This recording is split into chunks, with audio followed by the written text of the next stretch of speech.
tempat yang tuan-tuan pergi melawat. Sebab saya duk bimbang, takut sekadar ambil gambar je. Semua ambil gambar tapi tak tahu apa dia. Betul tak? Malam ni saya nak kongsi, dia mungkin tak ada habis semua sebab ini pukul 9 lebih dah. Saya pun duk batuk-batuk dah ni. Jadi malam ni kita nak kongsi supaya kita pakat-pakat dapat info. Bila balik nanti kita dah cerita, nak cerita apa dah. Okey. Boleh dah, sedia dah?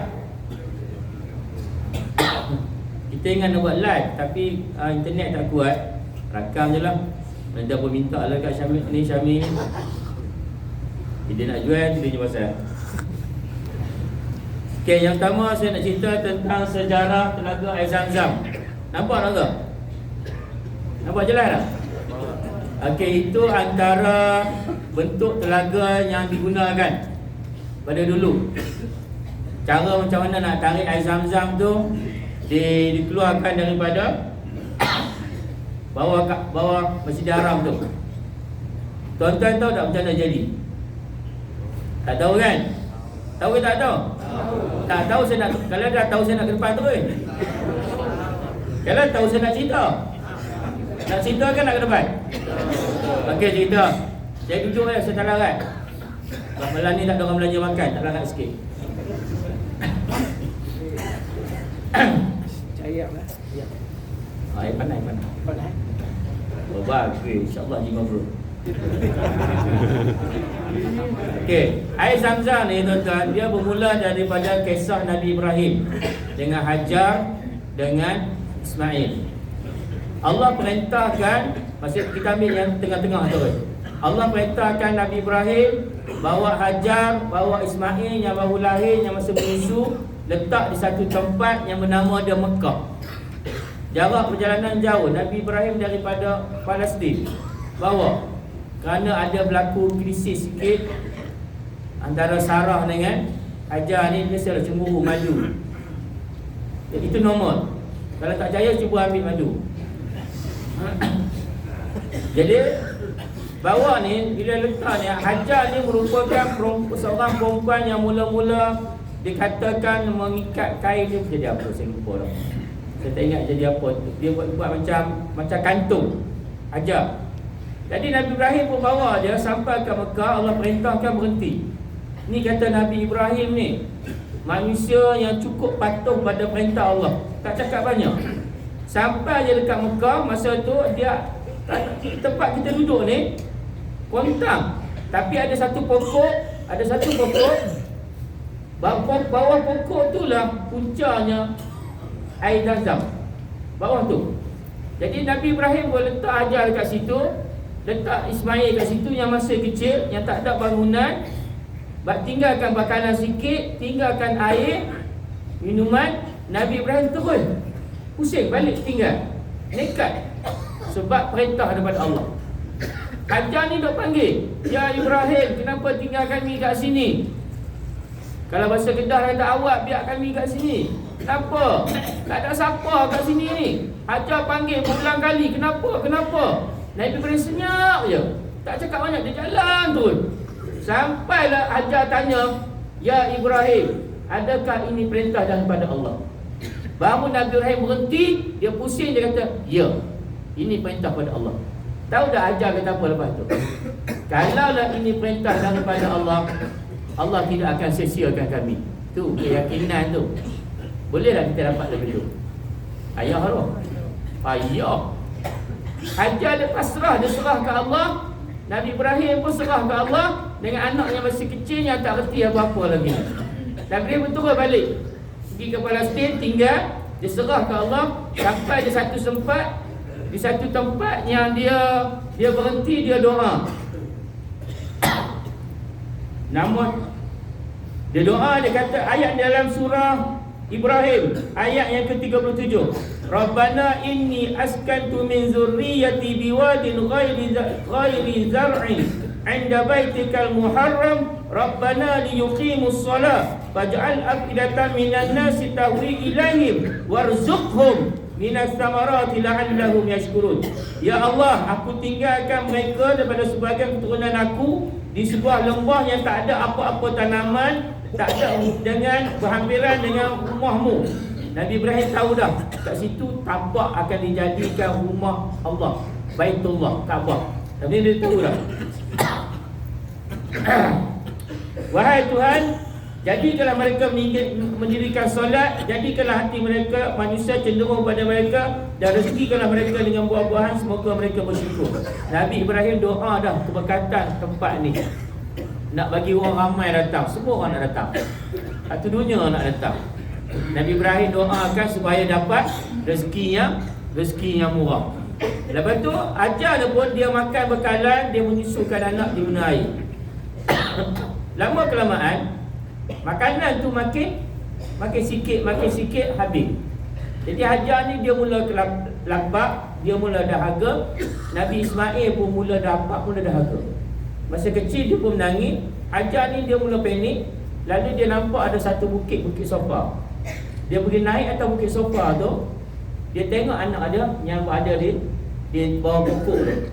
Itulah tampak untuk Kaabah akan didirikan itu. Bawahnya tu ada air zam-zam. Jadi Hajar pun dia berdoa ke Allah, nak buat macam mana ni, siapa nak tolong ni. Dia tengok anak dia, mula-mula dia akan tengok anak dia. Lepas tu dia pandang ke depan. Bila dia pandang ke depan, di bawah cahaya panas terik matahari, dia nampak macam ada air kat ujung. Ini selalu kita perasan. Jadi dia pun jalan turun bukit tu. Sampai dekat tengah, dia singsing kain dia sikit, dia lari. Artinya kita kena lari tempat hijau tu. Lari, Hajar ni lari. Itu dia berhenti. Itu dia jalan balik sampai dekat Bukit Marwah. Dia naik atas Bukit Marwah tu. Dia tengok keliling, dia tengok anak dia dulu. Dia tengok anak dulu, Ismail ada lagi. Ada orang kiri. Alhamdulillah.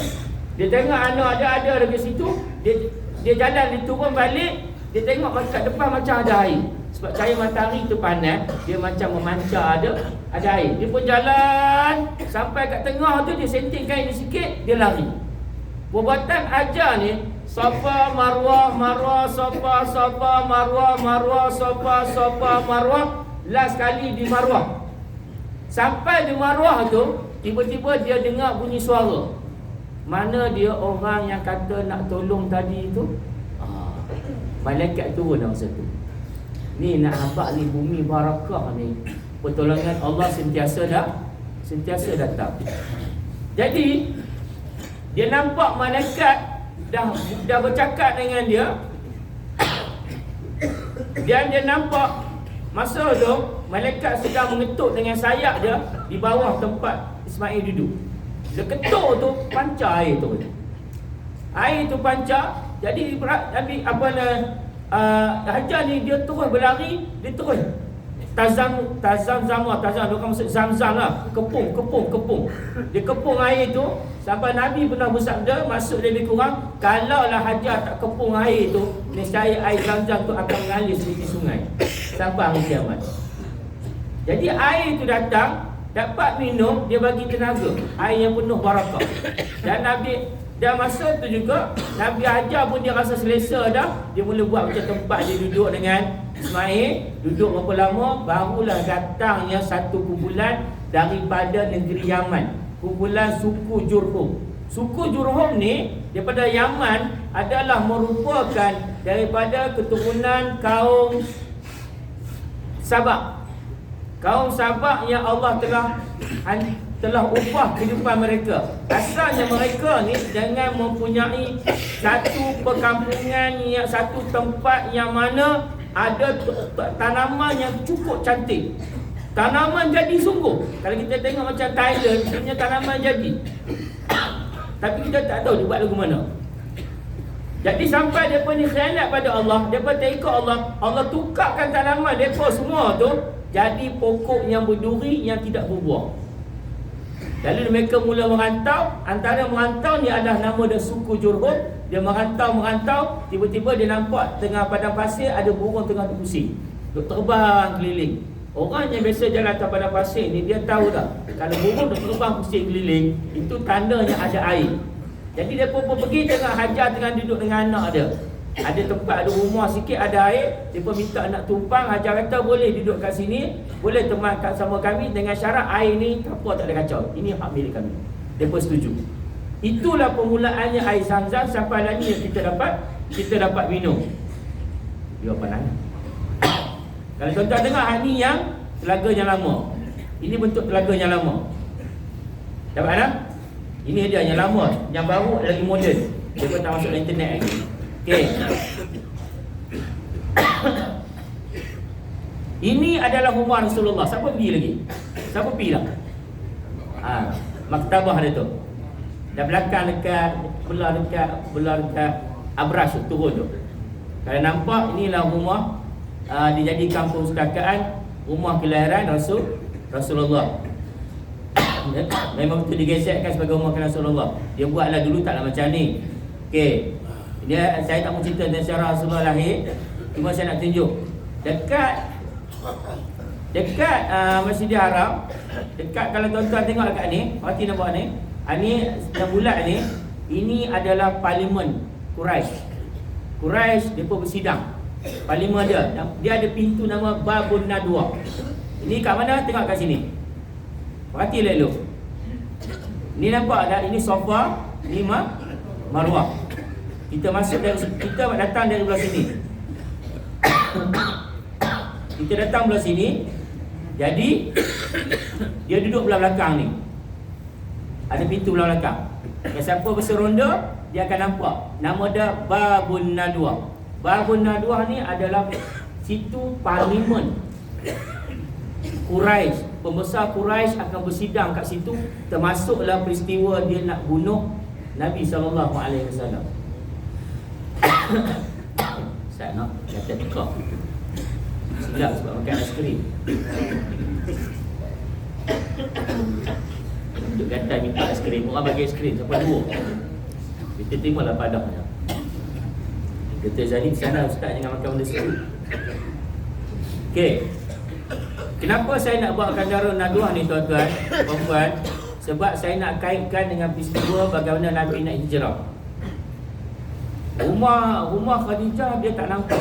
Ada rumah Khadijah dia tak nampak. Tapi kalau ikut rumah Khadijah, kalau tuan-tuan tengok ni, belah sini ni, yang dekat ni, dekat sini ada rumah kelahiran Rasulullah.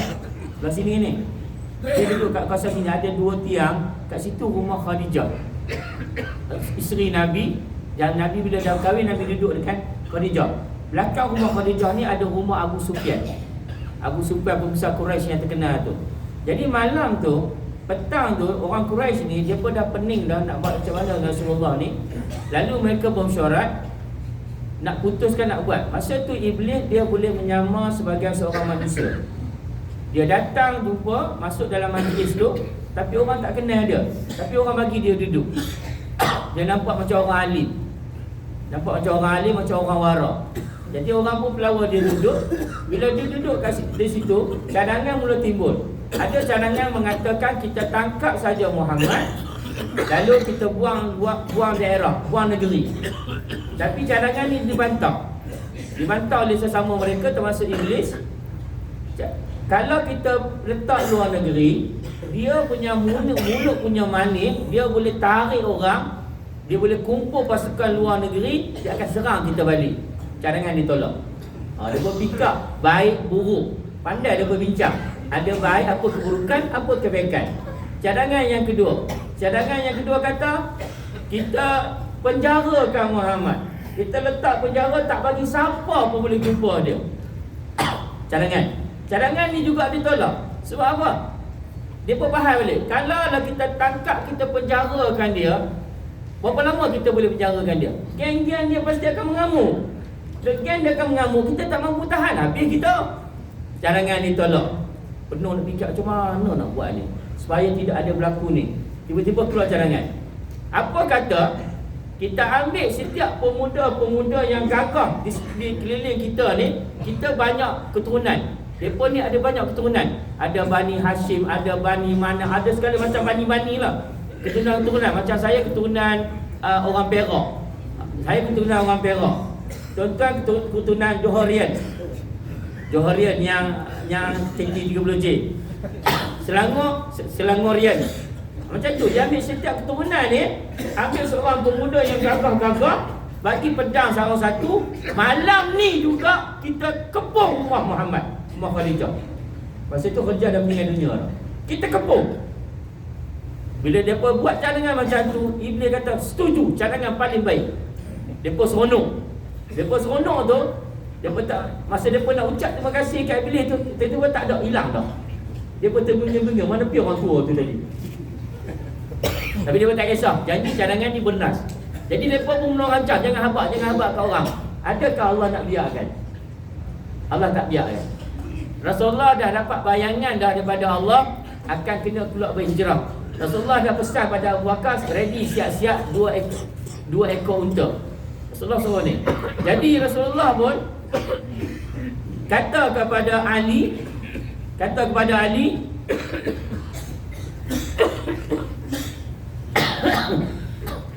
Rasulullah kata pada Ali, malam ni kamu tidur tempat aku. Malam ni tidur tempat aku.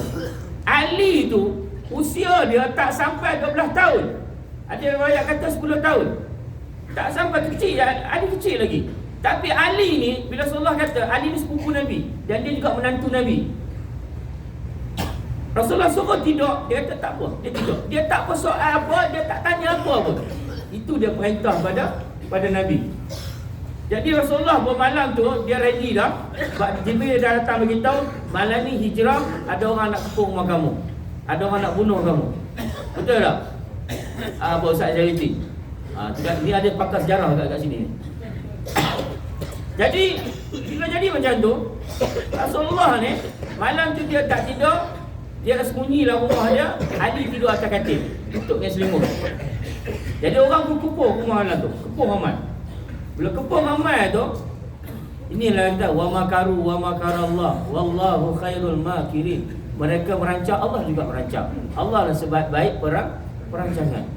Jadi bila dia berkepung tu, Rasulullah ni Allah perintahkan dia keluar, dia baca surah Yasin ayat 1 hingga 9. Yasin wal Qur'anil Hakim innaka laminal mursalin, sampai pada ayat wa ja'alna min baini aydihim saddan wa min khalfihim saddan fa aghshaynahum fahum la yubsirun.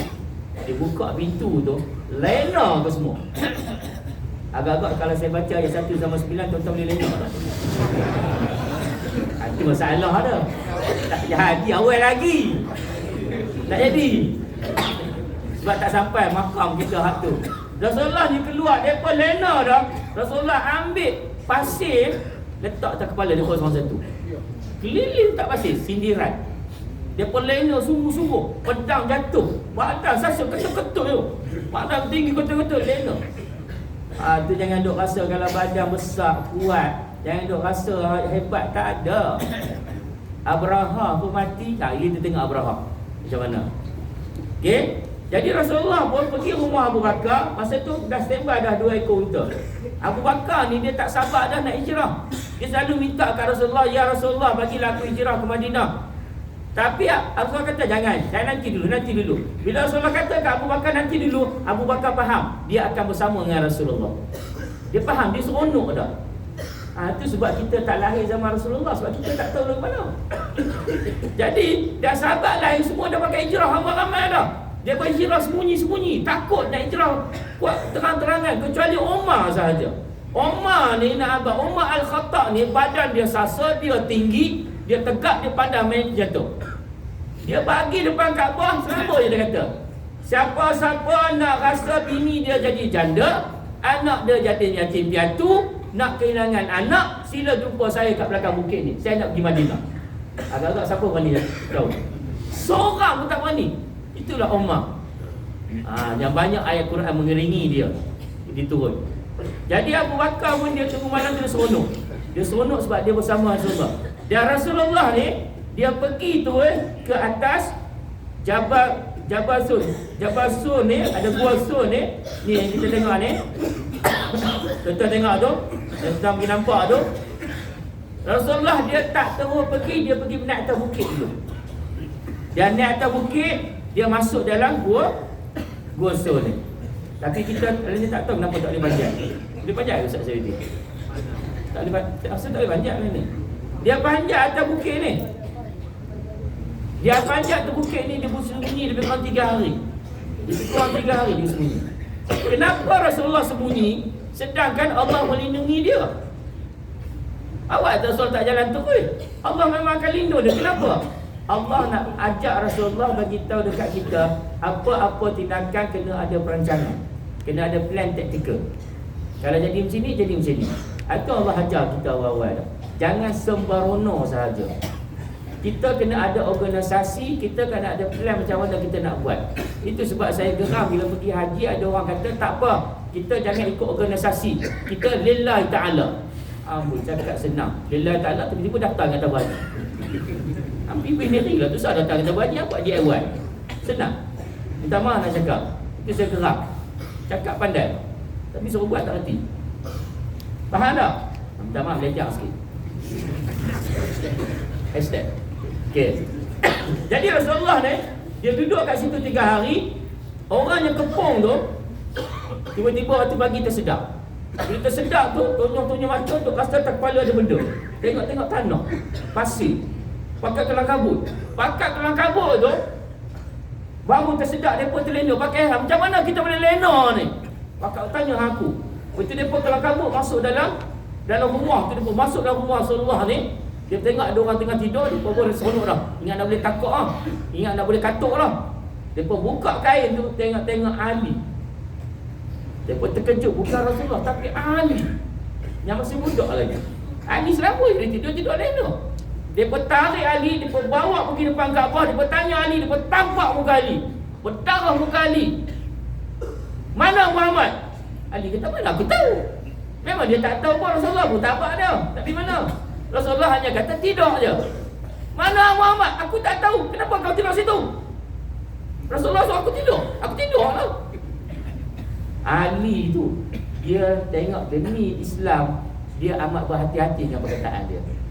Kita lagu mana? Dalam masa sama tu Abu Bakar dia buat perancangan dah. Dia Rasulullah kata kita akan berhijrah, sediakan untuk Abu Bakar ni. Yang pertama dia cari penunjuk jalan. Penunjuk jalan itu bukan orang Islam, tapi boleh dipercayai. Ini dalil mengatakan bahawa kalau orang bukan Islam, kalau kita boleh percayakan dia, kita boleh berkawan dengan dia, tak ada masalah. Yang tu. Yang kedua, Abu Bakar ni dia kata pada anak dia bawa makanan. Saya tak ingat pagi ke petang ke malam ke. Ustaz saya uji, dia buat makanan tu Asma tu.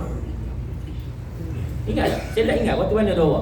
Cuma Abu Bakar suruh hamba dia seorang ni bawa kambing pergi dekat atas bukit ni supaya boleh tutup jalan yang Asma tu lalu. Asma datang 3 hari buat makanan. Asma ni adalah anak Abu Bakar. Dia ni ada adik nama dia Aisyah. Aisyah adalah isteri Rasulullah. Asma ni satu hari dia jumpa Rasulullah paling muka. Rasulullah kata, Asma, seorang perempuan bila dia dah dewasa, dah datang darah haid, dia tak boleh buat pakaian yang menampakkan bentuk badan dia. Itu dalil dia kena tutup aurat. Orang perempuan, maksud dia nampak bentuk badan dalam itu, nampak warna kulit dia tu. Itu kata Rasulullah paling muka. Kita rezeki. Dia balik haji tu, Pak Haji tu. Okay. Jadi Asma ni dia bawa makanan.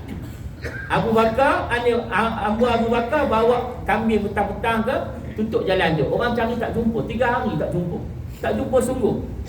Dalam masa yang sama tu, depa mencari tu, depa cari sampai di kaki bukit gua tu. Nasib depa tak tunduk saja. Ada riwayat mengatakan ada sarang burung di situ. Sarang burung tu tak berusik. Ada riwayat mengatakan ada sarang labah-labah kat situ.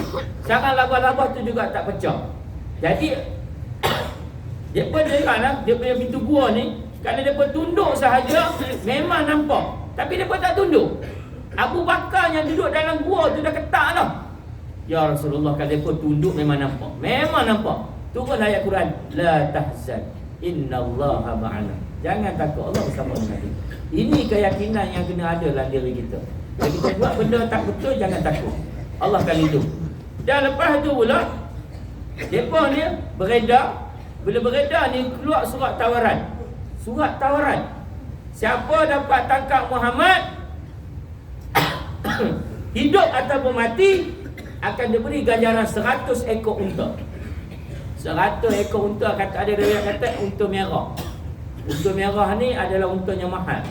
Kalau kita kata kereta, mus lah mahal. Baru itu. Jadi orang ni pakat berebut nak cari mana Muhammad, mana Muhammad. Masa tu Rasulullah dah turun daripada Gua Sur ni, Rasulullah tak ikut jalan straight ke Madinah, Rasulullah turun ke jalan selatan dan Rasulullah ambil jalan tepi pantai. Kenapa buat macam tu? Itulah Rasulullah ajar kita, apa-apa benda pun kena ada perancangan, kena ada plan macam mana nak selesaikan masalah. Ini cara berorganisasi. Boleh faham tak? Rasulullah ajar kat kita dah.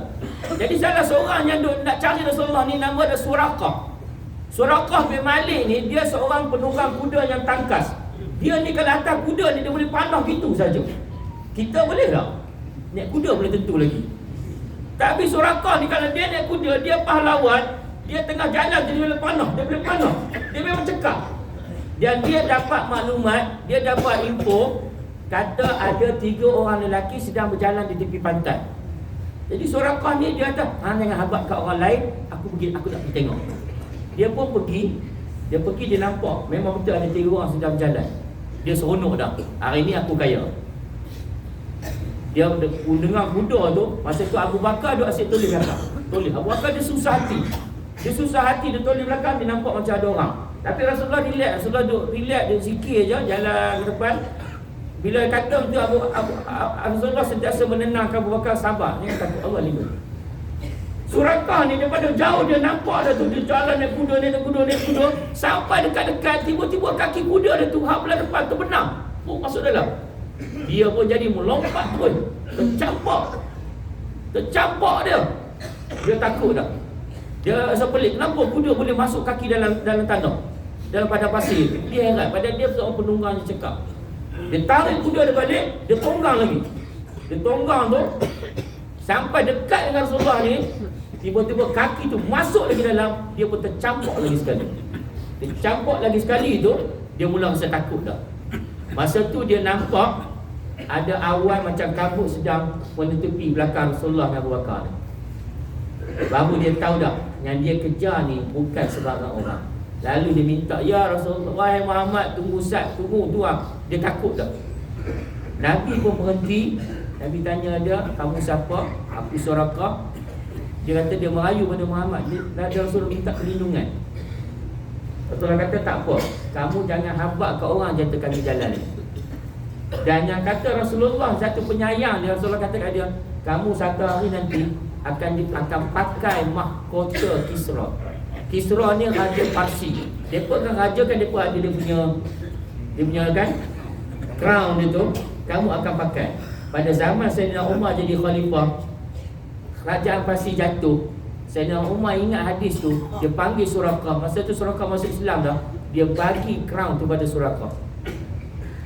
Nabi dah wafat lebih kurang 30 tahun, 20 tahun. Dapat dia pakai, dia masuk Islam masa tu. Okey, ni gua so tinggal tu Ustaz. Lagi tak ada Nabi. Okey, lepas tu kita pergi kepada Masjid Jin. Siapa pergi Masjid Jin? Belah utara Mekah ni. Siapa ada berhenti dekat perkumpulan Ma'la, Masjid Jin. Belah naik atas sikit. Ada pergi? Ada jumpa Jin? Dua Jin pun tak jumpa. Masjid Jin ni dia sejarah nak, dia sejarah. Dia sejarah sebab apa? Sebab Allah perintahkan pada Rasulullah jumpa Jin. Jadi Rasulullah pun satu hari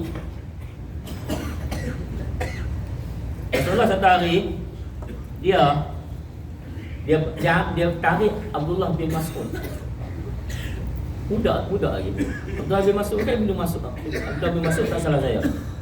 Dia tarik, jom ikut. Dia tarik orang pergi kat satu malam dekat kawasan Masjid Jin. Masjid tu tak ada masjid, kawasan tu nama dia.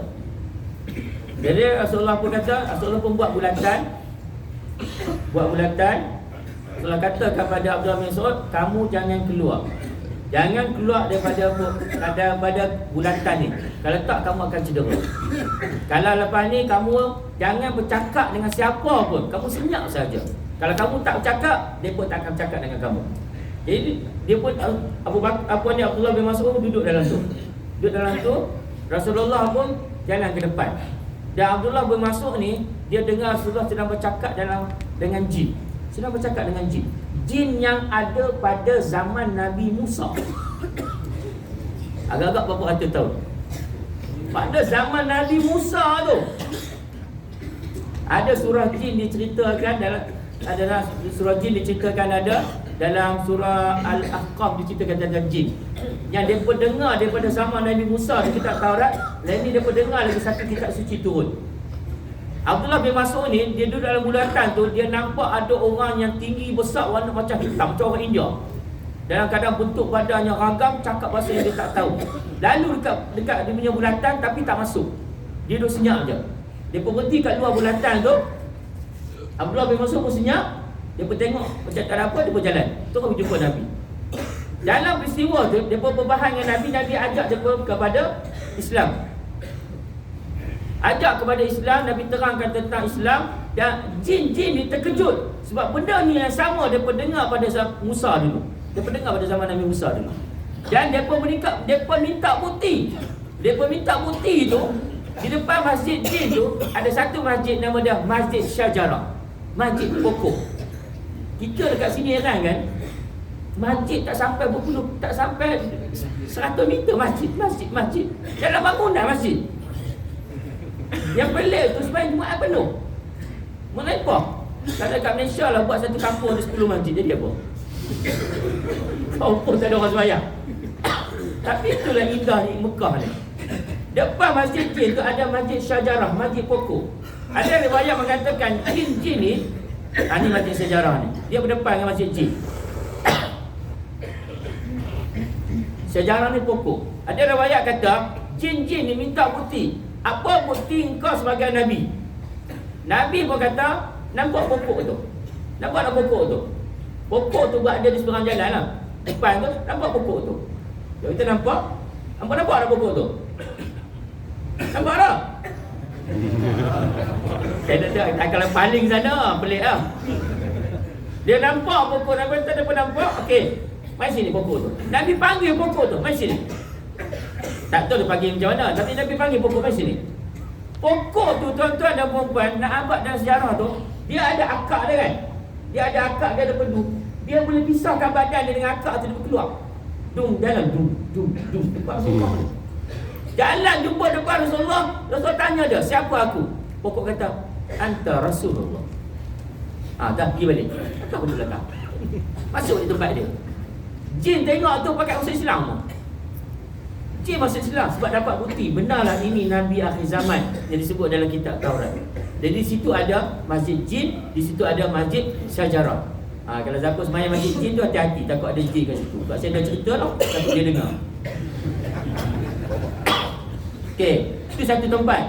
Tempat yang lain yang tuan-tuan pergi, Tanaim. Betul tak? Tuan-tuan, Tanaim yang belah depan dia, belah imam dengan saf yang pertama, saya dapat maklumat pada orang sini, itu masih kawasan tanah haram Mekah. Saf yang kedua ke belakang dah masuk jadi tanah halal.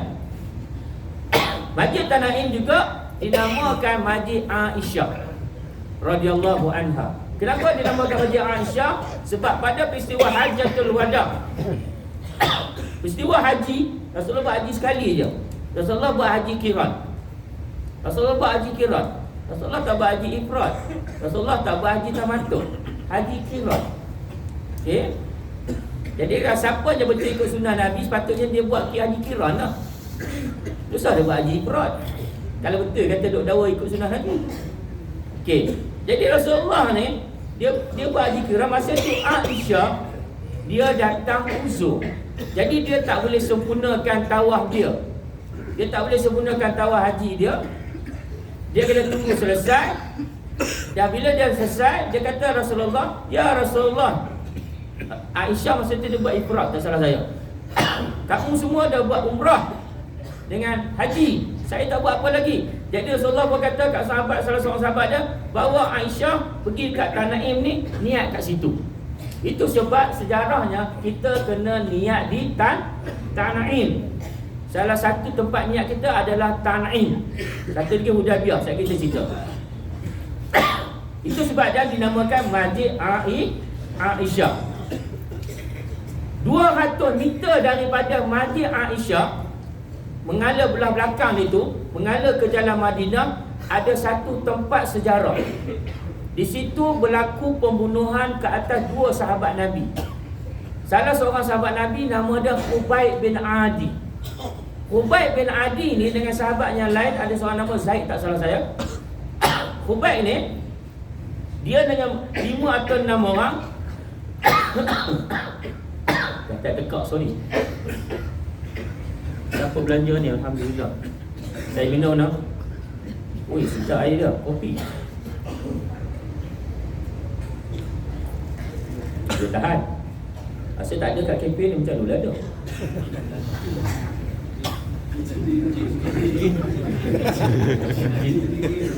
Okey, tak apa. Sambung. Khubayb ni dengan sahabat dia, dalam 5-6 orang, Rasulullah utuskan pergi satu tempat. Ada kawasan yang minta mereka ni ajar Al-Quran, ajar tentang Islam. Sahabat Nabi ni, bila Nabi perintah, mereka ni tak cakap banyak. Sami'na wa ata'na, kami terima, kami patuh. Mereka tak cakap banyak. Jadi Nabi pun utuslah 5-6 orang pergi. Orang yang datang jemput mereka tu iring mereka, nak bawa ke kampung mereka. Dalam perjalanan, orang yang iring mereka ni bunuh mereka. Bunuh. Jika dia tinggal 2 orang saja. 2 orang ni mereka tak bunuh, mereka jual kepada pembesar Quraisy Mekah. Jual kepada orang pembesar Quraisy Mekah. Bila jual tu, Khubaybnya salah seorang dengan kawan dia Zaid ni. Zaid ni dia dijual pada dekat sama kat pembesar Quraisy ni. Antaranya kisah Khubayb ni, mereka ni kena masuk dalam penjara, dikurung Ustaz. Jadi Khubayb ni bila masuk dalam penjara, orang Quraisy buat tawaran dekat dia. Kami sanggup bebaskan kamu dengan syarat kamu balik ke Madinah, kamu bunuh Rasulullah. Kami bebaskan kamu. Tahu tak apa jawab Khubayb? Bukan sekadar nak bunuh dia, seekor nyamuk pun aku tak bagi sentuh badan Rasulullah. Tu sahabat Nabi tu. Terkejut orang Quraisy. Satu ekor nyamuk pun aku tak bagi sentuh kat Rasulullah. Jadi dia duduk dalam kandang tu, dia relax, dia tak pucat, dia tak kisah pun. Dia relax, dia buat apa amal ibadat, apa boleh apa semua. Dalam masa sama, tiba-tiba pada satu hari, dalam kandang dia tu, budak boleh masuk. Ada seorang budak yang masih kecil, merangkak masuk dekat dia. Dia masa tu tengah pegang pisau, dia cukur muka dia. Budak tu masuk, duduk atas riba dia. Dia tengok dia senyum kat budak tu, dia main je. Orang dekat luar ni kelang kabut semua dah. Sebab dia tengah pegang pisau, tengah ada cukupnya muka dia. Budak kecil datang dekat dia, main dengan dia. Jadi kelang kabut kat luar tu, merayu, jangan bunuh budak tu, bunuh tak salah apa semua. Khubayb ni dia tenang je, dia kata, kami orang Islam tak diajar untuk membunuh kanak-kanak. Jangan takut. Dia lepaskan budak tu elok. Orang punya ta'ajub, dia punya sikap dia tu, dia tenang saja. Sampai hari dia nak dibunuh, sebelum dia dibunuh di atas satu tempat, dia minta dia nak solat 2 rakaat. Dia minta dia nak solat 2 rakaat. Nak mati pun dia solat lagi. Kita sakit nak mati tak solat terus. Duduk sakit tergantung ke hospital terus tak solat. Ustaz, adalah dalil tak payah solat. Itu yang paling kadang-kadang kita rasa kesal. Kok mana sekalipun, kalau sakit sekalipun, solat tetap kena buat. Jadi Khubayb ni, dia tunjuk dah, dia nak apa ni? Dia nak solat dulu. Dia solat tu, lepas solat tu dia doa. Dia doa ke Allah, dia baca doa kuat, hancurkan mereka ni yang nak bunuh aku ni. Abu Sufyan yang masa tu duduk dalam majlis tu, Abu Sufyan dengar saja Khubayb ini doa, Abu Sufyan dia lari terus. Takut dia. Sebab dia tahu yang Muhammad tu betul. Orang lain semua buat salah doa bukan ada apa. Yang duduk tu semua mati lepas tu. Abu Sufyan hidup, dia masuk Islam. Sebab dia dengar doa tu dia lari terus. Jadi hati-hati dengan doa orang kena aniaya. Sebab Allah tak tolak terus. Jadi Ubay pun lepas dia doa tu, depa nak bunuh, depa bunuh dia tu, dia tenang je. Dan depa terkejut, tiba-tiba dekat tangan dia ada buah anggur. Memang mana buah anggur? Depa tak bagi buah anggur dekat dia. Dan masa tu bukan musim buah anggur pun. Dia pegang buah anggur. Memang mana dapat?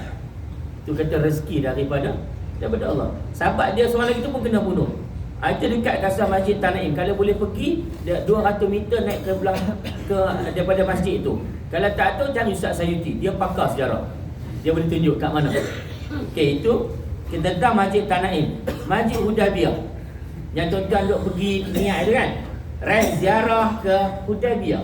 Semua seronok. Ye, ziarah Hudaybiyah. Boleh niat umrah. Tapi tahu dah apa benda Hudaybiyah tu? Bayar dam. Minyak dam. Ada jual ke? Tak tahu pula.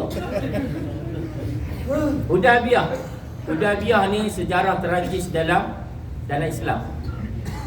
Tapi permulaan kepada pembukaan kota Mekah. Tahun yang kelima Hijrah, Rasulullah mimpi. Dia mimpi dia dengan sahabat dia akan masuk kota Mekah dalam keadaan berihram, lepas tu bercukur rambut dia dipotong. Buat umrah. Jadi Rasulullah pun sampai berita ni kepada sahabat-sahabat dia semua seronok. Yes, boleh balik kampung. Semua seronok. Jadi Rasulullah pun perintah kita bawa pakai ihram, dia pun niat di Bir Ali. Dan tu Rasulullah pun bawa pedang.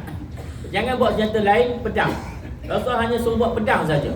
Kenapa jangan buat senjata lain? Nak menunjukkan pada masa tu senjata ada pelbagai senjata. Tapi Rasulullah hanya suruh bawa pedang saja. Sarung. Takut-takut nak pertahankan diri. Jadi mereka pun bergerak. Rasulullah suruh bawa kambing untuk dikorbankan sebagai dam untuk semua nanti. Pergi. Bila pergi tu, sampai dekat Hudaybiyah, tiba-tiba unta Rasulullah ni nama dia Qaswah. Qaswah berhenti. Unta Rasulullah berhenti. Tak nak bergerak. Bila tak nak bergerak tu Rasulullah dah tahu dah ada benda something will be happen. Betul tak saya cakap saya? Betul lah no? Beda-beda nak cakap, nak lawan golongan korporat depan saya ni. Dia satu akan berlaku Rasulullah. Dia rasa dah. Jadi Rasulullah pun dia pun hantar utusan Uthman pergi dekat Mekah, abak kat depa, kita datang bukan nak serang, kita nak buat umrah saja. Kenapa Rasulullah pilih Uthman? Uthman ni seorang bangsawan. Dia bangsawan, dia masuk Islam, orang Quraisy tak berani kacau dia sangat sebab dia kaya. Dia keturunan mulia. Jadi orang Quraisy agak malu Allah dengan dia. Jadi Uthman pun pergi seorang diri. Uthman bin Affan merupakan menantu Rasulullah yang berkahwin dengan dua orang anak Rasulullah. Dia kahwin dengan anak yang pertama, itu meninggal, dia kahwin dengan seorang lagi. Dipanggil Salim Tika. Betul tak Ustaz Jadi? Itu Uthman. Dan Uthman ni Rasulullah bagi tahu dia terlampau pemalu. Dia terlampau pemalu sampai malaikat jadi malu dengan dia. Kita tak malu. Kita bukan pemalu tapi kita tak malu. Itu Uthman, dia lemah lembut tapi dia tegas. Dia bukan lemah lembut dia lemah lembut tegas. Kata-kata hak tu. Saya tak lemah lembut tapi saya tegas. Tentang ada kuasa je, lagak sikit. Lepas tu Uthman ni dia pergi, orang Quraisy kat Mekah tu buat provokasi. Dia kurung Uthman. Lepas tu dia sebarkan berita pada orang Islam, Uthman kami bunuh. Dia buat provokasi. Jadi Uthman, orang Islam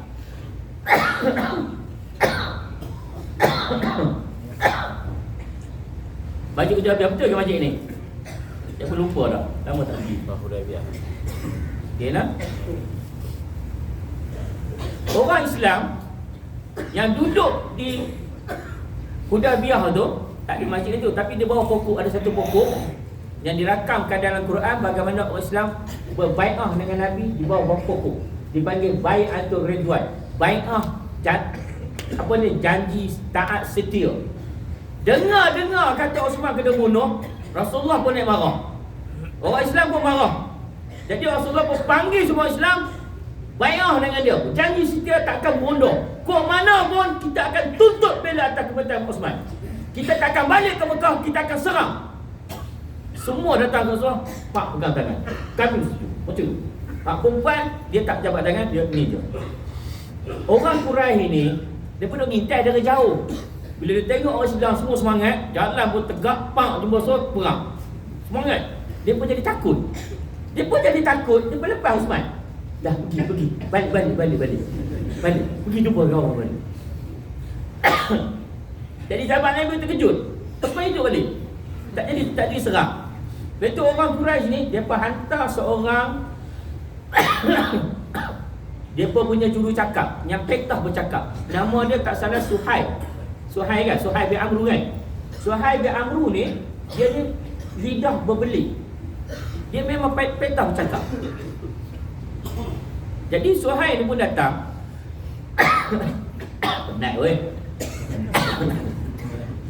Boleh berhenti tak? Macam nak berhenti tak larat kan? Tak sedih dia sambung pun.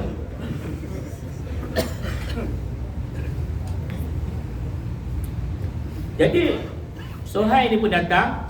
Dia kata pada Rasulullah, dia wakil. Jadi dia nak buat perjanjian. Dia tawarkan perjanjian pada Rasulullah.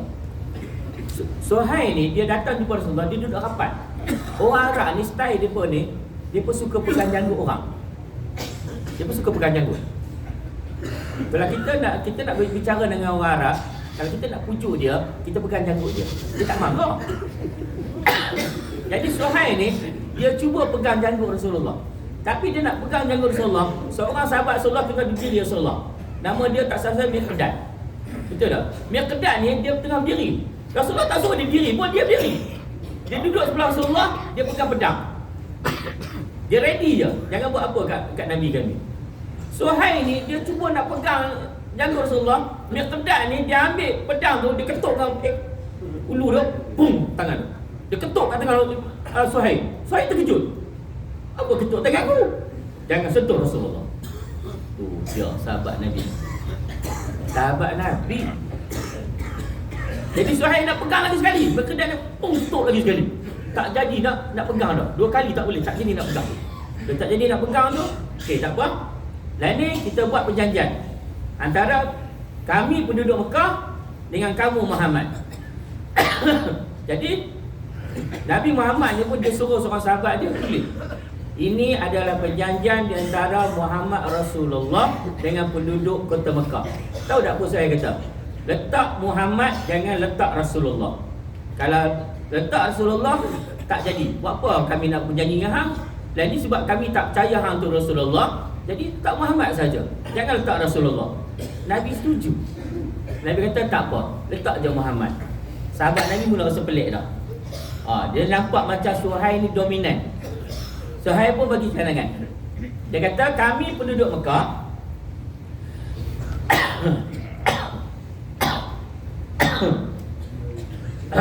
kami penduduk Mekah telah bersetuju tidak membenarkan kamu semua buat umrah tahun ni, datang tahun depan. Tahu tak apa ya Rasulullah? Saya setuju. Sahabat terkejut lah. Main jauh-jauh tak setuju, tak boleh buat umrah. Tak apa lagi. Okey. Yang kedua, saya kata kita akan tidak berperang selama 10 tahun. Kita akan berdamai gejatan senjata 10 tahun. Nabi pun setuju. Nabi setuju. Syarat yang ketiga, mana-mana orang Islam daripada Madinah datang ke kami, nak kawan dengan kami, nak duduk dengan kami, kami takkan pulangkan balik. Mana-mana orang Mekah pergi pada engkau Muhammad, kau sila pulangkan balik. Apa jawab Nabi pada? Saya setuju. Sahabat Nabi dengar, ini sudah berat sebelah, ini tidak adil. Semua rasa tak adil. Mula rasa dah awak Rasulullah ni mula dah rasa kenapa Rasulullah macam duk mengalah banyak sangat. Geng kita pergi kat depa serah, depa tak bagi dah. Geng depa mai kat kita kena serah balik mana? Boleh tak adil lah tu. Kalau kita duduk kat situ pun silap-silap kita pun akan kata tak adil. Sahabat Nabi yang duduk zaman Rasulullah pun boleh fikir macam tu. Kita tak beriman kita. Silap-silap kita kata apa bodoh Rasulullah. Kita bukan akan kata macam tu. Kemungkinan besar. Sebab kita tak lahir di zaman Rasulullah. Sebab iman kita nipis sangat. Iman kita nipis sangat. Tak ada apa kita ni. Senang je nak tengok. Jumpa sama-sama kita di sini. Bagi salam tak? Bagi salam tak? Bagi salam sebab kenal.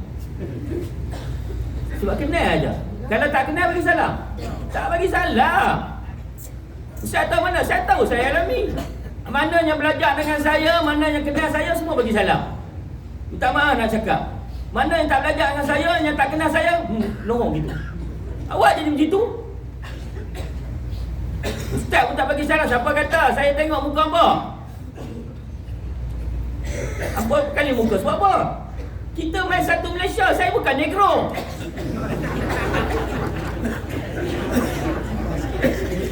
Saya nak kata tu pun senang.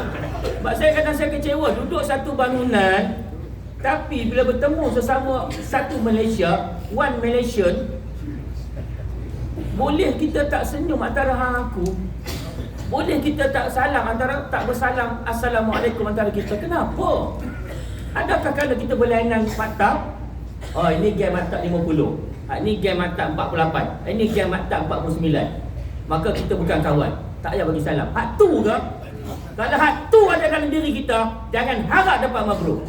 Sahabat tu, jangan harap. Jangan harap dapat mabrur. Kalau mana dalam diri kita tu ada sekelumit rasa bangga, ada rasa riak. Kita rasa kita hebat pada orang lain. Hak tu saya kecewa. Saya kecewa. Siapa terasa biar pergi. Sebab saya nak kalau boleh kita satu Malaysia. Naik kapal terbang yang sama, MH ataupun Saudi Arabia saja. Tak ada siapa naik kapal terbang Jerman pun. Tak marah, lecak Ustaz, geram. Ustaz pandai kata kami dapat mabrur. Tak, saya nak apa kata. Kalau rasa bangga dalam diri kita, kita rasa hebat, Allah tak terima kita. Percayalah, Allah tak terima kita. Kalau kita rasa kita lebih hebat pada orang lain. Saya tak rasa hebat. Orang kata Ustaz famous, saya kata aku tak ada rasa apa pun. Untuk Ustaz orang ambil gambar, apa tahu ingat ambil gambar suka ke? Nak kontrol muka ni. Bukan senang. Payah. Tapi nak buat macam mana? Tak maaf dah belecak. Okey, jadi sahabat Nabi ni dia mula rasa tak setuju. Dia rasa tak setuju tu. Depa dah mula pendam dah. Masa tu Rasul setuju semua antara syarat-syarat tu. Antara syarat lain boleh buat kerjasama dengan mana-mana pihak sepanjang kita berdamai dan tak boleh ganggu pihak kita ni. Kalau saya berdamai dengan kumpulan A, kamu tak boleh kacau kumpulan A saya tu. Dia dua setuju. Lelaki tak berani sangat. Jadi Suhaib pun keluar. Dia rasa dia menang. Sebab Rasulullah setuju semua. Padahal Rasulullah dapat wahyu daripada Allah, ada hikmah yang cukup besar lepas tu. Sampai Kota Mekah boleh ditawan lepas tu. 2 tahun lepas tu Kota Mekah ditawan. Jadi Suhaib pun dia keluar. Dia dengan geng-geng ni berjalan. Tiba-tiba Allah nak tunjuk seorang anak lelaki dia berteriak, "Ya Rasulullah, aku dah masuk Islam. Terimalah aku ya Rasulullah. Asyhadu an la ilaha illallah wa asyhadu anna Muhammadar Rasulullah." Anak lelaki dia muncul tiba-tiba. Orang Islam tengok, "Ui, ada geng." Macam itulah. Suhaib ni dia tengok anak lelaki dia datang. Suhaib kata apa? "Muhammad, ingat perjanjian kita. Pulangkan balik." Oh, dia boleh kata kat Nabi kita. Boleh ada kita kata kat Nabi kita? Tak boleh. Dia boleh kata kat Nabi kita tu. Nabi Muhammad kata, "Ya, pulang balik ikut ayah kamu." Agak-agak apa reaksi sahabat yang lain? Semua dia ketak dah ni. Kenapa nak pulang balik? Dia orang Islam. Sahabat ni dia pun tak duduk, dia pun berdiri kiri kanan. Suhaib ni dengan pengikut dia tarik anak dia. Tarik anak dia balik. Anak dia berteriak, "Muhammad, ya Rasulullah, aku dah Islam. Aku tak nak dua mereka dah. Aku nak doa." Dia bukan masuk macam itulah. Teriak dah, air mata mengalir ni. Sahabat Nabi dengan air mata mengalir tu gigil dah. Sayyidina Umar ni, dia campak pedang dia. Dia campak pedang dekat anak Suhail tu. Paling pedang. Pokok anak dia nak ambil lawan dia, lawan ayah dia. Tapi anak dia tak ambil, dia tak sanggup dia guna ayah. Tu Sayyidina Umar, pakat semua menggigil dah. Tarik, mencerit ni. Anak Suhail ni mencerit, bawa balik. Tapi tengah jalan ada kesah lain, Ustaz. Lepas tu dia pun dah menggigil tu. Marah tu, dia pun duduk, pakat duduk, menahan kemarahan. Jadi Rasulullah pun kata kat mereka, dah ni kita semua tak boleh buat umrah. Jadi semua gunting, tahallul, sembelih kambing. Dipanggil tahallul ihsan. Bila kita tak boleh buat umrah, tak boleh sertakan haji, kita kena tahallul ihsan nama dia. Gunting dan kita sembelih kambing, nak keluar pada ihram. Itu nak bagi isyarat, bila kita buat umrah, walaupun umrah tu umrah sunat, kita tak boleh sewenang-wenangnya keluar. Dia ada cara nak keluar dia. Kena, bila niat dia ihram umrah, dia kena perhabiskan sampai perhabis. Kalau tak boleh sampai perhabis, dia kena buat tahallul ihsan. Ada cara dia. Bukan boleh sewenang-wenangnya, alah ni umrah sunat, dia pilih tak habis pun tak apa, aku balik je. Salah. Itu pemahaman yang salah sama sekali. Itu kena faham betul-betul. Jadi Rasulullah berkata kat sahabat dia, wahai sahabat aku, dan ni semua gunting, sembelih kambing, buat tahallul ihsan. Agak-agak sahabat dia menyaut tak? Sahabat dia semua duduk diam. Duduk diam, ketak badan ni. Dalam sejarah mengatakan badan ketak menahan marah. Marah sebab rasa perjanjian itu tidak hadir. Macam mana Rasulullah boleh terima? Dia tak boleh terima, otak dia pun tak capai. Tak capai otak dia pun.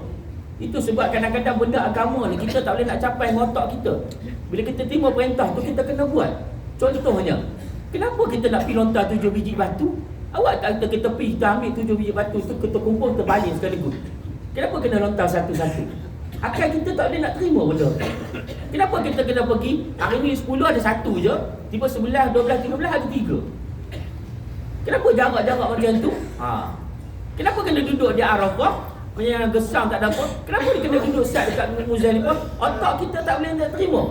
Sebab itu adalah perintah daripada Allah. Kena buat. Itu sebab haji dengan umrah sebenarnya dia nak menguji kepatuhan kita aja sebenarnya. Dia nak tengok kita patuh ataupun tidak. Kalau kita nak patuh pada perintah Allah, kita kena buang dulu perasaan dalam diri kita tu. Apa sahaja sifat yang tak elok, kita kena buang. Baru kita boleh betul-betul patuh. Tapi selama mana kita ada rasa ego, kita ada rasa kita hebat pada orang lain, kita rasa kita lah besar segala-galanya, kita faham segala-galanya, kita payah nak patuh. Kita akan payah nak patuh. Percayalah cakap saya. Jadi bila Nabi kata macam tu, Nabi pun tengok sahabat seorang pun tak berganjak. Nabi ni pun dia ada perasaan, dia pun rasa kecewa. Dia masuk dalam bilik dia, dia jumpa isteri dia. Isteri dia saya tak ingat nama, Maimunah ke Ummu Salamah? Ummu Salamah. Ingat tak? Ummu Salamah, ya, saya lupa. Terima kasih Ustaz. Alhamdulillah, ada seorang boleh ganti saya lagi. Boleh sambung tak? Dia kata, dia mengadu. Ini kita ni, benar Nabi tunjuk kat kita peristiwa ni. Kita kalau beban sangat, jangan tanggung seorang-seorang. Apa ada dekat bini tu? Bini ni kadang dia punya idea tu, kadang-kadang kita tak boleh nak gambar sebab dia tahu kita lagu mana. Kita kat Ummu Salamah, Ummu Salamah dia senyum je. Ya Rasulullah, apa kata kalau boleh kau buat kat luar, kau gunting sendiri, kau kembali kamu sendiri. Nanti sahabat akan ikut. Itu isteri cukup cerdik. Kita ni patutnya bila isteri bagi pandangan kena terima. Jangan bantah terus. Betul tak ibu-ibu?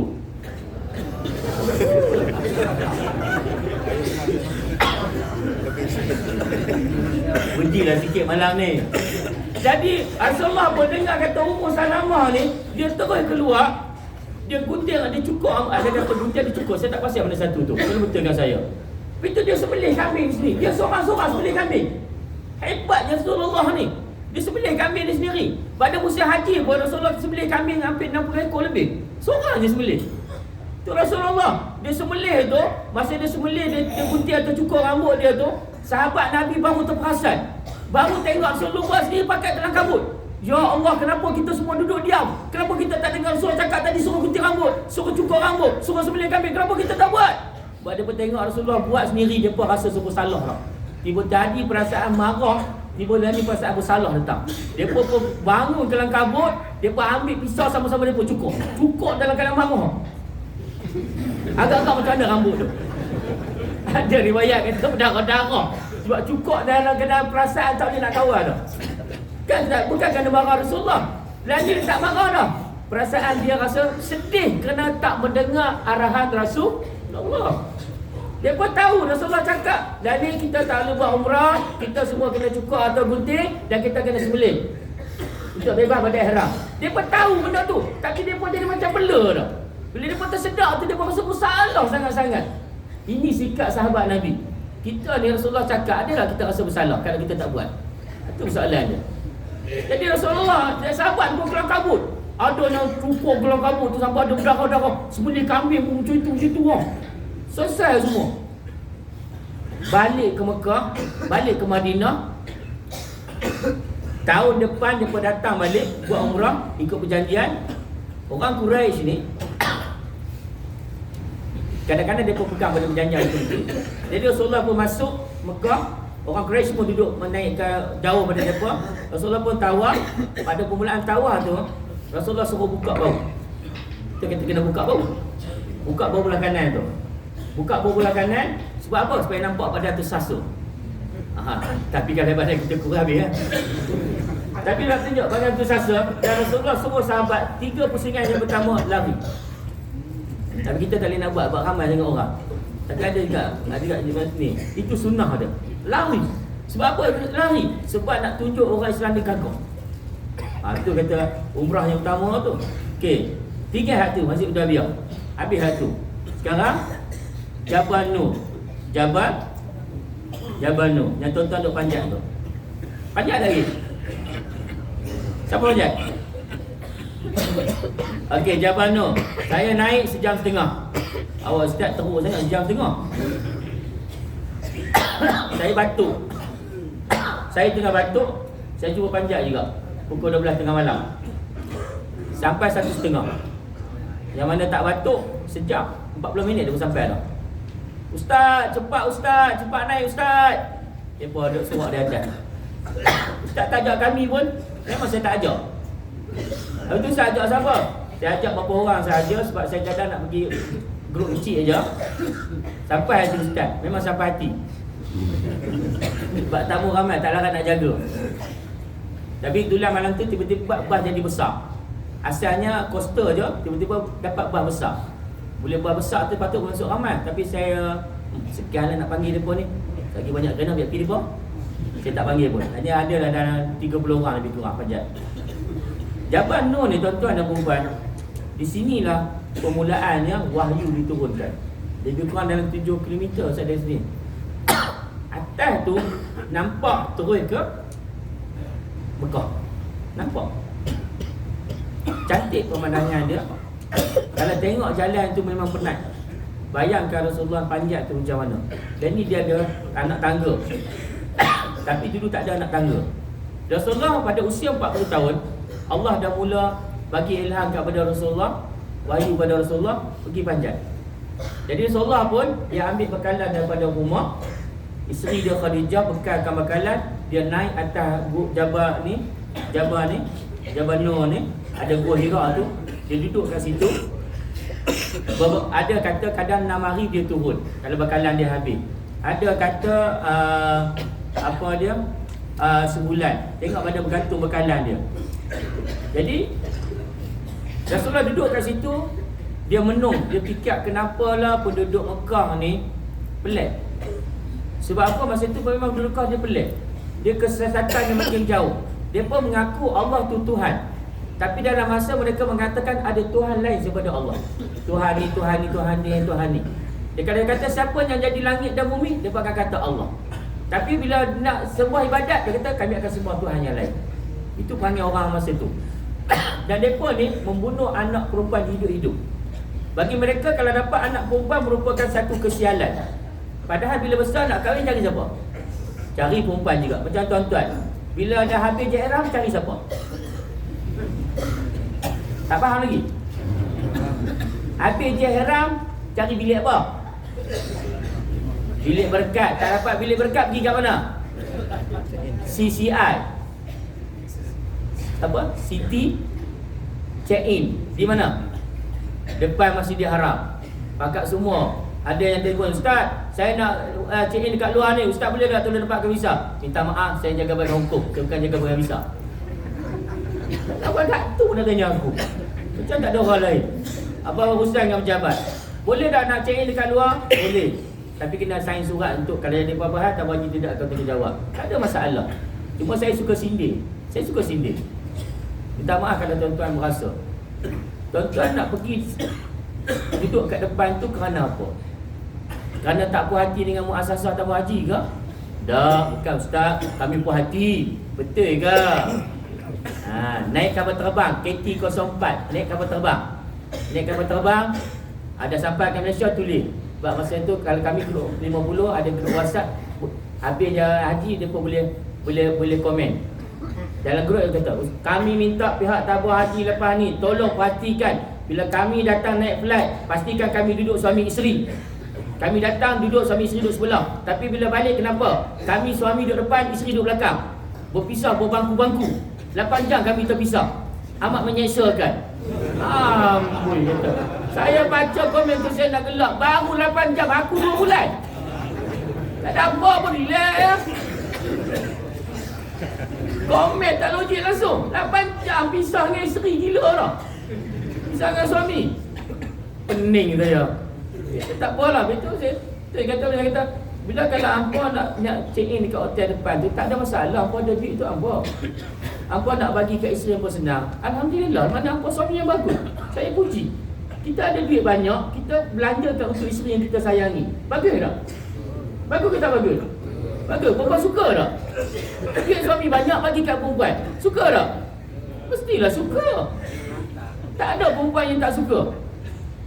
Cik sanggup cik sebab nak duduk, nak bagi selesa. Bila kita tanya kenapa, saja saya tanya, kenapa cik kat luar tu?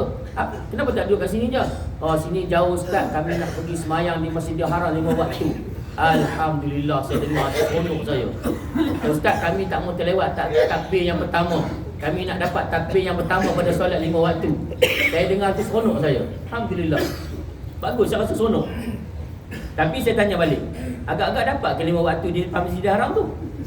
Ataupun banyak dalam 5 waktu dalam selimut? Tak boleh nak jawab, Ustaz. Dia mula. Tuan-tuan dan perempuan, kalau tuan-tuan dan perempuan dengan suami isteri check in di hotel depan tu, dan tuan-tuan sama-sama dapat solat 5 waktu bersama-sama suami isteri tu tak uzur lah. Tapi pertama pendapat, tuan-tuan dan perempuan amat menjadi seorang suami isteri yang amat bertuah. Saya cemburu. Saya amat cemburu. Tapi kalau tuan-tuan dan perempuan sewa kat depan tu, tiba-tiba azan panggil tak turun juga masih di bawah selimut, saya rasa tuan-tuan dan perempuan amat malang. Minta maaf saya nak cakap. Benda tu tak datang kat faedah kita balik. Minta maaf, itu luahan saya. Tapi benda tu tak, hanya pandangan peribadi saja. Jangan duk marah saya. Boleh? Okey. Jadi gua Jabal Nur ni Nabi pun panjat. Bila Nabi panjat, Nabi tengok, pertama dia pembunuh anak perempuan yang hidup. Termasuk sahabat Nabi Umar. Masa dia belum masuk Islam, dia dapat anak perempuan. Isteri dia lahir anak perempuan, dia susah hati. Sebab dia ni antara pemimpin kota Mekah. Jadi orang akan ejek dia rasa susah hati. Dia susah hati tu sampai dia pun kata tak boleh, dia kena bunuh anak perempuan dia. Jadi dia bawa anak perempuan dia masih kecil, dia duk main-main dengan dia. Dia bawa tengah padang pasir. Dia korek lubang. Anak perempuan dia pun tolong korek lubang. Anak perempuan dengan nak main dengan dia, nak main nyorok-nyorok. Bila dah dalam tu dia tolak anak perempuan tu, dia terus timbul hidup-hidup. Dan dia bila dia masuk Islam, dia kata hak itulah benda yang paling dia menyesal sungguh-sungguh. Dia bunuh anak perempuan dia hidup-hidup. Tapi sebab dia masuk Islam, Allah dah janjikan kemuliaan daripada bukan Islam kepada Islam, dosanya diampunkan, cuma dia tak boleh buang perasaan tu. Dia menangis. Dia menangis sungguh-sungguh. Masuk Islam dia menangis. Dia kata ngapalah aku jahil sangat masa tu. Dia bunuh anak hidup-hidup. Tu kata Umar. Dan satu hari dia gelak. Dia gelak sungguh-sungguh. Orang tanya kenapa kamu gelak Umar? Dia kata satu aku ni, dia kata kita ni dulu masa zaman jahiliah, kita banyak Tuhan. Salah satu Tuhan dia, aku ambil buah tamak, aku tengok buah tamak tu cantik, aku ukir jadi Tuhan. Buat bentuk Tuhan, aku letak. Tiba-tiba kata aku lapar, tak ada makan, aku nampak Tuhan tu je, aku makan Tuhan aku balik. Jadi aku gelak, bodoh semua aku, dia kata. Umar, itu Umar. Okay. Jadi Rasulullah pun panjat, dia tengok orang bunuh anak perempuan dia hidup. Dia tengok sembah berhala. Di sekitar Kaabah tu saja ada 4 berhala yang besar. Dalam Kaabah saja ada dengan 360 patung penuh dalam tu. Dan Rasulullah pun dia pening fikir kenapa ni. Dan dia pun minum darah antara darah unta. Mereka dia bertenung nasib. Kalau dia pun nak keluar daripada kota Mekah, nak pergi satu tempat, mereka akan jumpa Tok Pawang dulu. Tok Pawang tu akan letak dalam satu air, letak macam anak panang semua dalam tu. Boleh keluar tak boleh keluar, boleh keluar tak boleh keluar. Jadi dia tekan tu anak panah yang mana keluar melantung buat. Bila keluar melantung buat, tiba-tiba anak panah tu menunjukkan tak boleh keluar. Dia pun tak keluar. Dia bertenung nasib. Perbuatan tu tak betul. Rasulullah fikir, Allah ajar Rasulullah fikir persediaan nak menerima wahyu. Sampailah lebih kurang dalam sebulan tak salah saya, wallahu taala alam, kalau saya silap tolong betulkan. Tiba-tiba pada 17 Ramadan. 17 Ramadan dekat ni ada Gua Hira ni. Pada 17 Ramadan, mana gambar Gua Hira?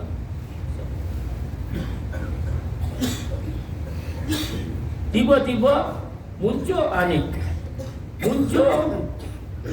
satu lembaga yang pakaian putih yang besar di pintu gua. Di pintu gua ni muncul berdiri depan Rasulullah. Tak tahu memang mana.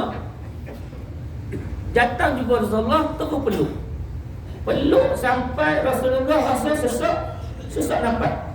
Dia rasa sesak nafas, baru lepas balik. Lelaki tu kata pada Rasulullah, Iqra, baca. Rasulullah kata apa? Ma ana biqari, aku tak reti baca. Memang Rasulullah Allah jadikan tak boleh baca, tak boleh menulis, supaya tidak menjadi hujah kata Rasulullah yang menulis Al-Quran. Itu memang hakikat. Laki itu pun peluk Rasulullah lagi sekali, kali kedua, sampai Rasulullah sesak nampak dan kata pada Rasulullah, Iqra, baca. Jadi lepas tu Rasulullah berkata, Ma ana biqari, aku tak reti baca. Dia peluk kali ketiga sampai sesak nampak dan terus dia kata pada Rasulullah, Iqra bismi rabbikal ladzi khalaq, khalaqal insana min 'alaq, Iqra wa rabbukal akram, alladzi 'allama bil qalam, 'allamal insana ma lam ya'lam. Hilang terus. Kita lah kalau jadi macam tu agak-agak macam mana? Pengsan. Rasulullah tengok macam tu, dia menggigil terus. Badan dia menggigil, tak pernah dia alami peristiwa tu. Dia menggigil, dia turun daripada gua ni nak ke bawah ni, kelang kabut dia turun. Cuba bayangkan, saya panjat malam tu, saya kata, ya Allah, suramnya. Macam mana Rasulullah turun daripada atas dalam keadaan menggigil. Menggigil Rasulullah bila Jibril datang ni. Kelang kabut turun balik ke rumah tu. Sampai dekat rumah tu, dia kata kat Khadijah, Zammiluni, selimutkanlah aku. Khadijah tak cakap banyak, bawa Rasulullah tempat baring, selimut terus. Nak bagi tahu itu contoh isteri kena faham. Suami tengah duk susah hati, jangan ditanya banyak. Suami balik buka serabut pada kerja, jangan dia kata, abang kenapa buka serabut? Kenapa tak bagi salam? Kenapa tak ni? Jangan tanya banyak. Tengok, tenang ke suami dulu. Abang nampak susah hati, relax abang, relax. Mes, abang nak order makan apa? Saya boleh order tu. Patutnya macam tu. Ini tengok suami dia tengah berkerut muka masa tu, dia tanya, abang simpan perempuan lain kan? Tanya soalan berbunuh tu. Khadijah dah, dia tengok Rasulullah tengah dia ketak tu. Rasulullah kata, Zammiluni. Dia terus, ya bawa Rasulullah baring selimut. Rupanya orang tengah ketak ni, mungkin kaedah dia kena simut dulu bagi tenang. Tak tahu doktor dia ada doktor sini. Itulah betul kan? Kalau salah. Tapi Rasulullah dia selimut, dia tenang. Khadijah pun duduk dekat. Tengok Khadijah duduk kat Rasulullah. Boleh duduk kat Rasulullah tu, boleh menenangkan suami dia tengah duduk gusar tu. Tak cakap banyak, mungkin dia pegang ke apa, tenang, seronok. Jadi tuan-tuan duk main kat sini buat umrah, Ustaz saya terangsang. Ustaz saya macam mana Ustaz? Angry Bird saya bergerak. Itu je soalan. Seram tu saya. Hei. Pelik. Begitu. Dah tenang. Rasulullah pun cerita balik. Tengok Khadijah. Ni perempuan yang cerdik ni. Seorang perempuan yang cerdik, yang mula-mula masuk Islam, yang dijamin syurga buat dirinya. Dan dalam riwayat mengatakan Khadijah ni dia memang kaya dan dia memang cantik. Dan ada riwayat mengatakan Khadijah ni adalah perempuan yang pertama jalan macam catwalk. Tahu tak catwalk? Cara dia jalan cantik. Itu Khadijah. Bukan sebarang orang Khadijah tu. Hebat dia tu. Kita Allah pilih dia jadi peneman Rasulullah. Dapat kat dia. Betul. Khadijah ni bila Rasulullah cerita dia dengar. Rasulullah cerita tu dia dengar. Dia dengar tu, dia pun dia punya cerita tu dia ajak Rasulullah, jom jumpa sepupu aku. Di sepupu dia nama Waraqah bin Nawfal, orang tua yang mengikut ajaran Nabi Isa. Antara orang ikut ajaran Nabi Isa ni tulis. Jadi jumpa kat Waraqah ni, Waraqah pun kata itu adalah namus Jibril yang datang kepada Nabi Musa, yang datang kepada Nabi Jibril, Nabi Isa, dan sekarang datang kepada suami kamu, menandakan suami kamu ni akan menjadi seorang Rasul akhir zaman. Kamulah, suami kamu ni adalah Rasul akhir zaman. Khadijah dengar pun terkejut, dia seronok. Dia jadi orang perempuan yang pertama meluk agama Islam. Sejak pada itu Rasulullah dilantik sebagai Nabi, dan dia Rasulullah ni dalam masa 3 tahun, dia hanya ajak secara sembunyi-sembunyi saja. Dia ajak dan dia berkumpul di rumah Arkam bin Abi Arkam. Betul tak Ustaz Zaidi? Ustaz betul tak? Kan? Tapi saya tak tahu rumah dekat mana. Ada tak? Belah mana tu? Tak tahu. Cuba dah rumah kat mana? Tapak dia. Kat pintu mana tu? 23. Tak, kita tanya Ustaz Zaidi. Dia tahu. Dia dah menyelidik dah. Saya tak ada menyelidik. Saya ingat bulan dolar pun saya nak selidik nanti. Saya nak melai. Jadi Rasulullah dia dalam 3 tahun dia ajaknya ke dekat aja. Antara orang yang masuk, lelaki dewasa masuk Islam mula-mula Abu Bakar. Perempuan dewasa masuk Islam mula-mula adalah Khadijah. Kanak-kanak Islam yang masuk mula-mula adalah Ali bin Abi Thalib. Sahabat Nabi yang lain orang kaya masuk Islam mula-mula Utsman bin Affan. Jadi dekat tu je. Sampailah lepas 3 tahun Allah katakan fasda bima tu'mar wa a'rid 'anil musyrikin. Sampaikan secara terang dan kamu jangan hiraukan orang bukan Islam ni. Jadi Rasulullah pun panggil orang ni kat bukit, dah satu bukit kat Mekah ni. Bukit mana saya tak pasal, saya lupa dah tu. Bukit mana? Bukit Safa. Bukit Safa nak? Ya, dekat Bukit Safa. Rasulullah berdiri belakang di Bukit Safa. Rasulullah berdiri depan tu, dia panggil semua orang penduduk Mekah. Masa tu penduduk Mekah ni dia dah dengar, pembesar Mekah ni depa dah dengar bunyi dah. Ada ajaran baru. Cuma depa buat tak endah sebabnya masuk tu kebanyakannya orang lemah-lemah. Jadi depa buat tak endah saja. Tapi satu hari Rasulullah pun panggil depa semua. Bila panggil depa semua tu, Rasulullah pun kata pada mereka, ingat ucapan dia, antara ucapan dia, apa pandangan kamu semua sekiranya aku kata di belakang Bukit Safa ni ada satu kumpulan tentera yang sedang bersiap sedia nak serang kamu semua. Adakah kamu percaya pada aku? Dia pun kata ramai-ramai, ya kami percaya kepada kamu. Sebab Rasulullah ni digelar Al-Amin, orang yang amat dipercayai. Dia pun percaya. Dan Rasulullah gelaran tu lekat sampai Rasulullah tu, dia pun tak masuk Islam pun dia pun percaya Rasulullah tu Al-Amin. Sampai Rasulullah nak berhijrah tu pun, yang bukan Islam ni masih jumpa Rasulullah, ya Muhammad, aku nak keluar pergi jalan daripada Mekah saya beberapa hari, tolong jaga barang aku. Suruh jaga barang tu lawan Rasulullah. Tapi bila nak keluar pada kota Mekah, nak pergi musafir mana-mana, jumpa Rasulullah, tolong jaga barang aku Ustaz.